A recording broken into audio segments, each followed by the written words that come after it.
विकास हुआ है महंगाई का, विकास हुआ है बेरोजगारी का, विकास हुआ है बीसीआर बढ़ने का, विकास हुआ है पेपर आउट करने का। दिन को 7 बजे महिलाएं खाना बनाने के लिए जब चूल्हे के पास जाती, बिजली गायब।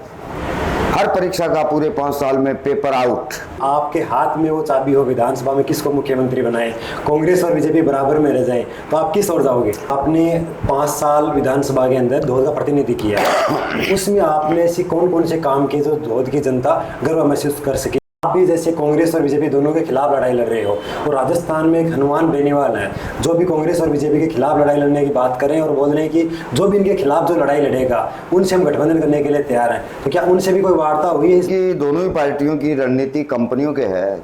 400 रुपये में डीएपी का कट्टा आता था, आज वो 1250 1350 में है। उसका वजन कम कर दिया। विकास तो हुआ लेकिन कंपनी का हुआ है, किसान को तो नुकसान हुआ है। 50 रुपये लीटर वाले डीजल को 97-98 के भाव बेच दिया।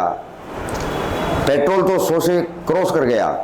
तो विकास किया महंगाई का, विकास किया बेरोजगारी का। कांग्रेस और भारतीय जनता पार्टी के निशान पे चुनाव जीत करके आने वाले पंचायत समिति के डायरेक्टर ऊपर आकर के प्रधान के सवाल पे दोनों पार्टियां सीपीएम के खिलाफ एक जगह वोट डालती हैं। नमस्कार, मैं राहुल पिलानिया और आप देख रहे हैं भारतवाणी। जिस प्रकार से राजस्थान के अंदर चुनाव की घोषणा हुई है, मौसम ठंड पकड़ रहा है लेकिन राजनीति गर्म पकड़ रही है। हम गांव डाहड़ी मोहल्ले में जाकर लोगों की आवाज़ दिखा रहे, जनता की जो भी समस्या है वो सरकार तक पहुंचा रहे हैं। लोग किन विचारधारा पर मतदान कर रहे हैं, किन मुद्दों पर मतदान हो रहे हैं, उनके साथ साथ हमने शुरू कर दिया है जनप्रतिनिधियों से भी सवाल जवाब करना। आज इसी कड़ी में हमारे साथ एक ऐसे शख्स हैं जो चुने गए तो थे 2008 में विधायक, लेकिन आप उनका चाल ढाल रहन सहन देखोगे तो एक सरपंच से भी आसान दिखेगा। जैसे आपके गांव में, आपके परिवार में जैसे आप रहते हो वैसे नजर आएंगे। आपको कभी ऐसा महसूस नहीं होगा कि आप एक विधायक के पास बैठे हो। दोस्तों, मैं बात कर रहा हूँ कॉमरेड पेमाराम जी की। उनके पास जैसे आपने भी सुना होगा और हमने भी बात की तो पता चला कि एक ऐसी 4 व्हीलर गाड़ी भी नहीं है जिसके शीशे बंद करके वो गाँव में निकल सके। गाँव में पंच बन जाता है, वो भी मोटरसाइकिल पर या पुरानी गाड़ियों में नहीं घूमता, लेकिन ये आज भी एक पुरानी गाड़ी लेकर घूमते हैं धौध के अलग अलग इलाकों में। एक बार ये विधायक रह चुके हैं, 2 बार ये विधानसभा में जाने से रह गए, बच गए। उसके बावजूद भी गांव देहात में आज भी कब किसी से बात करते हैं कॉमरेड पेमाराम के बारे में तो बोलते हैं कि यार ये तो हमारे हाथ में एक फ़ोन करा अब आ जाएं। तो उस प्रकार की छवि रखने वाले कॉमरेड पेमाराम से आज हम बात करेंगे, सवाल जवाब करेंगे कि धौध विधानसभा में वो सीपीआईएम की तरफ से उम्मीदवार हैं, तो इनकी क्या रणनीति है और चुनाव के ऊपर क्या मत है। नमस्कार जी। नमस्कार। तो साहब, पहले तो आप सीपीआईएम की तरफ से अभी धौध में एक डिक्लेयर कैंडिडेट हो, कांग्रेस और बीजेपी की तरफ से भी लिस्ट जारी नहीं हुई है, आजकल में होने की संभावना बताई जा रही है। तो आप चुनाव में शुरू कर दिया है, चुनाव का बिगुल बज गया है, तारीख का ऐलान हो गया है, आप गाँव ढाणी में जा रहे हैं, लोगों को क्या माहौल है, किस ओर देख रहे हैं चुनाव लोग?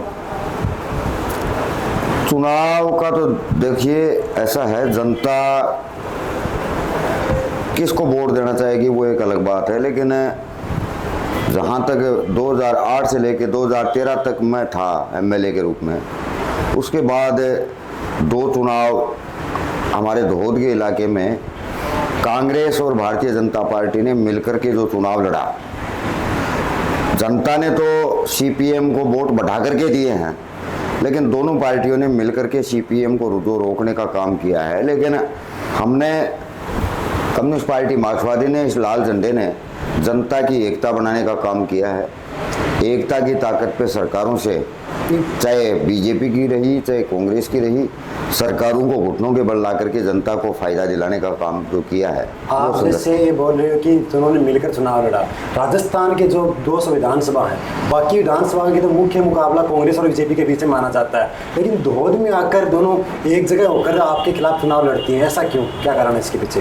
तो इसलिए है कि यहाँ कम्युनिस्ट पार्टी मार्क्सवादी जनता की एकता बनाने का जो काम कर रही है, किसान की एकता बनाने का काम कर रही है, मजदूर का एकता बनाने का काम कर रही है, और पूरे एकता की ताकत पे सरकार की गलत नीतियों के खिलाफ जो संघर्ष किया जा रहा है, उस संघर्ष में न केवल सीकर जिला, पूरे राजस्थान का किसान लामबंद हो जाता है। और निश्चित तौर पे दोनों ही पार्टियों की ऐसी सूरत में यहाँ धौध में चाहे पंच से लेकर के अभी जब से त्रिस्तरीय पंचायत राज संस्थाओं का चुनाव हुआ, आप देखिए सारा का सारा रिकॉर्ड उठा करके कांग्रेस और भारतीय जनता पार्टी के निशान पे चुनाव जीत करके आने वाले पंचायत समिति के डायरेक्टर ऊपर आकर के प्रधान के सवाल पे दोनों पार्टियां सीपीएम के खिलाफ एक जगह वोट डालती हैं। तो आपको रोकने के लिए दोनों एक हो जाती हैं। हाँ, तो अब इस प्रकार जैसे 5 साल का गहलोत जी की सरकार रही है, उससे पहले जैसे वसुंधरा राजे की सरकार थी, भारतीय जनता पार्टी की सरकार थी, दोनों में पहले गोवर्धन जी यहाँ पर विधायक थे, सरकार के साथ विधायक थे,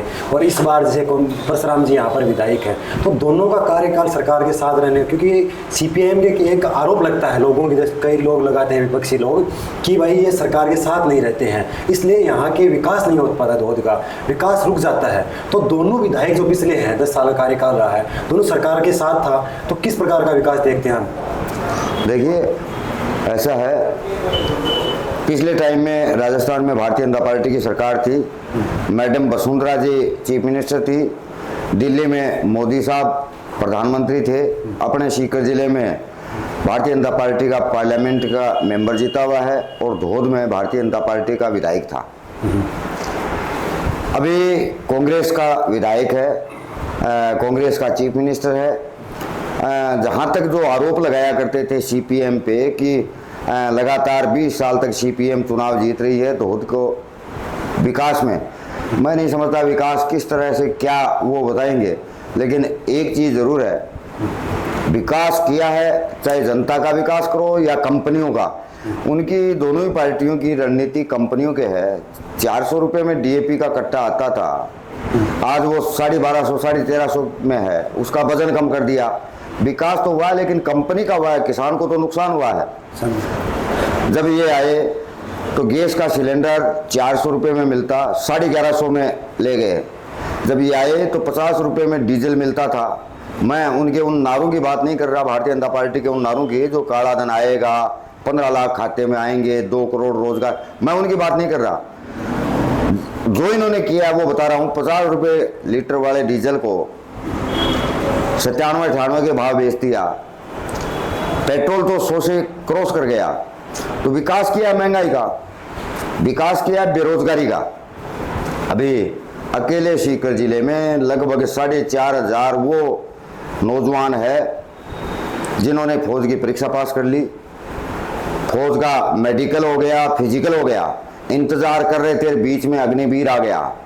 अभी कल परसों पंजाब का जो अमृतपाल अग्निवीर के रूप में जिसने शहादत दी है, और उसका जिस तरह से मजाक के रूप में किया है, आज तक भी कोई भी शहीद हुआ है सेना का सिपाही तो उसे गार्ड ऑफ ऑनर मिला है, बिल्कुल मिला आज तक, चाहे वो दुश्मन से लोहा लेते हुए हो, चाहे वो किन्हीं कारणों से हो, लेकिन ऑन ड्यूटी होता है तो on duty guard of honour मिलता है। लेकिन पहला है अग्निवीरों के लिए खत्म कर दिया। तो ये इसलिए अग्निवीर स्कीम ले आए, उसका विकास किया इन्होंने। विकास किया, बेटा या बेटी हर घर में है, परीक्षा दे करके परीक्षा सेंटर पे गए, हर परीक्षा का पूरे 5 साल में पेपर आउट, ये विकास भी हुआ है।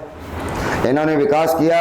हमारे इलाके में बिजली शाम को 7 बजे महिलाएं खाना बनाने के लिए जब चूल्हे के पास जाती, बिजली गायब। विकास तो हुआ है, विकास हुआ है। घरेलू VCR 50,000 से लेके 1-1 लाख 1.5 लाख रुपए की 20 साल तक VCR वाले मुंह नहीं कर पाते थे, वो भारतीय जनता पार्टी के शासन में भी।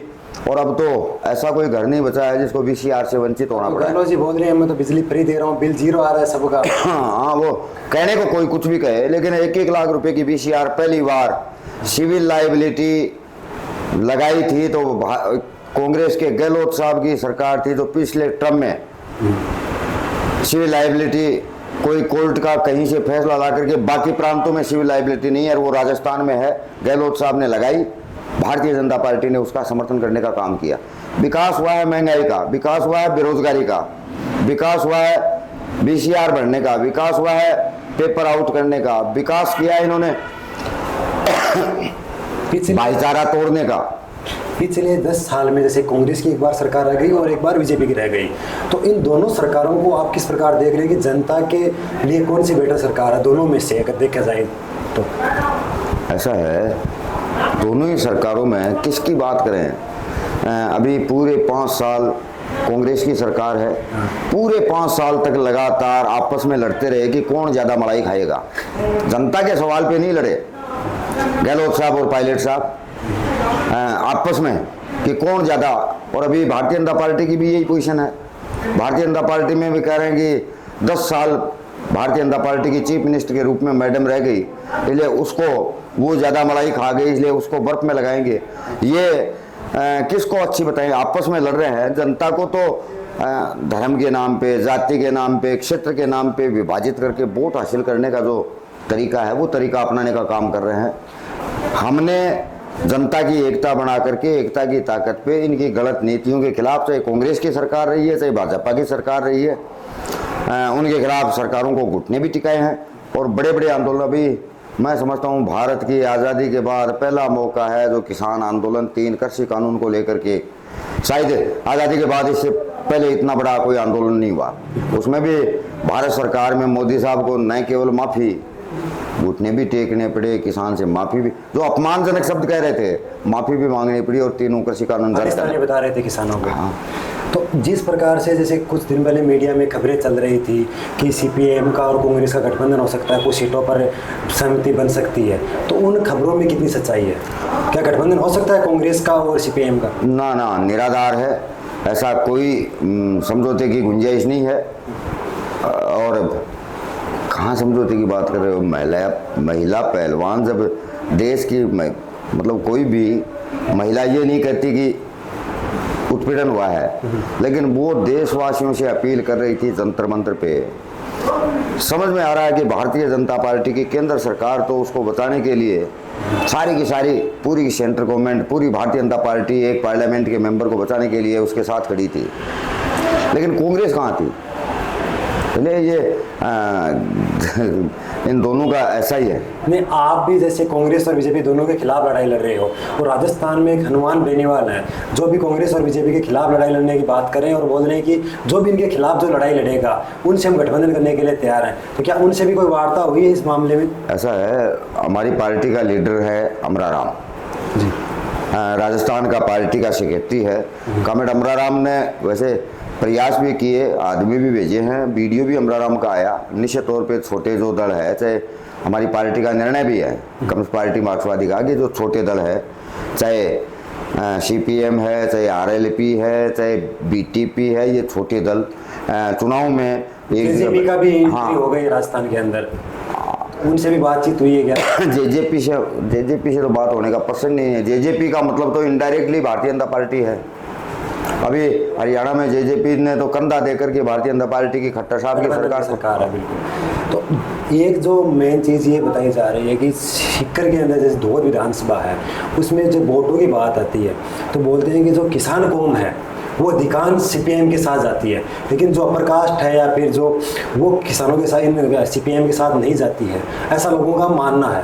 तो इसके बारे में आपकी क्या रणनीति है इस बार चुनाव के अंदर? निश्चित तौर पे 2 चुनाव दोनों ने मिल करके लड़ लिए, देख लिए, एक जगह वोट डलवा लिए। जनता ने भी परख लिया कि यहाँ से लेकर के केंद्र तक भारतीय जनता पार्टी की सरकार थी। विकास के बजाय विनाश करने का काम, भाईचारे को तोड़ने का काम। मैं सारी चीज़ों पे उन बातों पे नहीं जाना चाहता कि वो नागरिकता संशोधन कानून के नाम पे या दूसरे हिंदू मुस्लिम के नाम पे जिस तरह से जो किया वो सारा परख लिया। असल मुद्दों से ध्यान भटका, चाहे महंगाई है, चाहे बेरोजगारी है, चाहे कानून व्यवस्था है, चाहे किसान की भाव के सवाल है, आज भी एमएसपी के सवाल है, ये तमाम सवालों पे ध्यान भटकाने के लिए उन्होंने जो किया। अभी 5 साल में कांग्रेस का देख लिया, किसान के साथ साथ चाहे मजदूर है, चाहे विद्यार्थी है, चाहे महिला है, चाहे नौजवान है, निश्चित तौर पे अब की बार दोनों पार्टियों के नेता एक जगह बैठ सकते हैं, लेकिन धोद विधानसभा क्षेत्र की जनता एक जगह नेताओं के कहने पे वोट नहीं डालेगी। और सीपीएम, आपने 5 साल विधानसभा के अंदर धोद का प्रतिनिधि किया, उसमें आपने ऐसी कौन कौन से काम किए जो धोद की जनता गर्व महसूस कर सके उन बातों पर? और अब जो आप मैदान में जा रहे हो, अगले 5 साल तक क्या विजन है धोद में, किन मुद्दों के ऊपर आप काम करोगे? मैं 5 साल रहा, जिन पे धोद की जनता ने गर्व किया वो तो जनता बताएगी, लेकिन मैं जनता के बीच रह करके जनता की एकता बनाने का काम करके जनता के खिलाफ बढ़ने वाली नीतियों को विधानसभा में सड़क से लेके विधानसभा तक डट करके करने का काम किया, जिससे सड़क मार्च न करना पड़े पब्लिक को। बाकी तो जनता बताएगी कि मैंने ठीक किया या बुरा किया।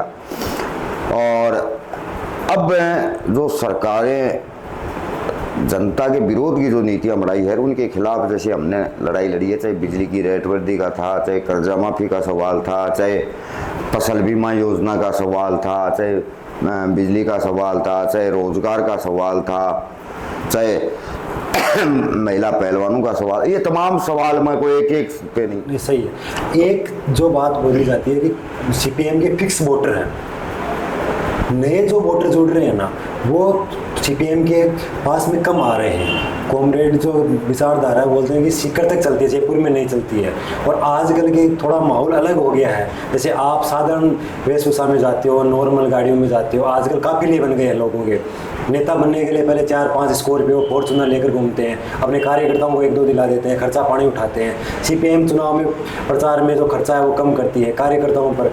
और जो नौजवान है आज के, अधिकांश की बात कर रहा हूँ मैं, वो क्या है कि वो काफिला देखकर उस साइड में जाने का रुझान बना लेते हैं। तो जो नए वोटर हैं जो दोहद के, उनको आप क्या कहना चाहते हो? मैं न केवल धोद के पूरे जिले की सिचुएशन बता रहा हूँ। अभी इस साल तो चुनाव है नहीं, नौजवान है जो कॉलेज में पढ़ने के लिए, चाहे बेटी है चाहे बेटा है, कॉलेज की तरफ मुंह करता है, वो नौजवान है। और नौजवान में या सीकर में नीचे की कॉलेजों से लेकर के ऊपर शेखावाटी जो यूनिवर्सिटी पंडित दीनदयाल यूनिवर्सिटी के नाम पे है, यहाँ एसएफआई ने जो चुनाव जीता है, भगत सिंह के विचारों को मानने वाली एसएफआई, कौन कह रहा है कि नौजवान पीछे हट गए? ये तो कुप्रचार है दोनों ही पार्टियों का। बाकी नौजवान साथ है, इसी का मतलब तो चुनाव वोट से ही तो जीत के आए हैं, मर्जी से थोड़ी जीत के आए हैं। अब की बात तो सरकार ने चुनाव कराए नहीं, कराते तो वो पुनः वही रिजल्ट आता। इसलिए नौजवान भी लगे हुए हैं। ये विधानसभा जो फर्स्ट वोटर है, पहले इस बार मतदान देगा विधानसभा चुनाव के अंदर, उनको आप क्या कहना चाहोगे? मैं कहना चाहूँगा कि पहली दफ़ा जो मतदाता है, निश्चित तौर पे भगत सिंह के विचारों को मान करके वो जाति या धर्म की राजनीति के बजाय अपने शिक्षा के, अपने संघर्ष के इन सवालों को लेकर के कम्युनिस्ट पार्टी मार्क्सवादी को वोट दे करके, जिससे जनता की आवाज़ मजबूत हो सके। और अभी आने वाले टाइम में तो राजस्थान में दोनों ही पार्टियों में झगड़ा है, इसलिए राजस्थान में कोई कह नहीं सकता कि कोई बहुमत लेकर के सरकार बनेगी। त्रिशंकु विधानसभा बनेगी और निश्चित तौर पे त्रिशंकु विधानसभा में लगाम डालने का काम, अगर ऐसी स्थिति बन गई कि आपके हाथ में वो चाबी हो विधानसभा में किसको मुख्यमंत्री बनाए, कांग्रेस और बीजेपी बराबर में रह जाए, तो आप किस ओर जाओगे? वो समय आएगा, उसके बाद हमारी पार्टी बैठ करके जो भी तय करेगी। पार्टी का निर्णय सर्वोपरि है। जनता जो वोट देने वाली है उसकी राय लेकर के पार्टी जो भी आदेश देगी, तो जनता की राय भी आएगी, पार्टी का निर्णय भी आएगा, वही हम लागू करेंगे। चलो, धन्यवाद। तो ये थे हमारे साथ कॉमरेड पेमाराम जी। हम मिलते हैं नए वीडियो के साथ, अब तक के लिए धन्यवाद, जय हिंद।